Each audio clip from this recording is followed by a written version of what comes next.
Wow! Po, nag-exam po kami. Oh. Na-attend ako. Ang galing makatalino talaga. Ibig sabihin, yun yung good news mo? Opo. Aba, hindi sayang yung baon na dahil dyan. Naka-10 ka ang score mo sa exam? Opo. Aba, dahil dyan. Dadagdagan pa yung baon mo dahil kay matalino. Kaya dagdag baon. Sigurado ka po, de? Ayan mga gusto ko, matatalino. Hindi sayang yung pinangbabaon. Di ba?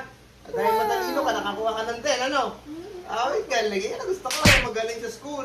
Sige na, pumasok ka na. Sige po. Bye, de. Ay! Teka nga pala. Nakalimutan ko. 1 to ano ba yung exam nyo? 1 to 50 po. Anak ka ng pu...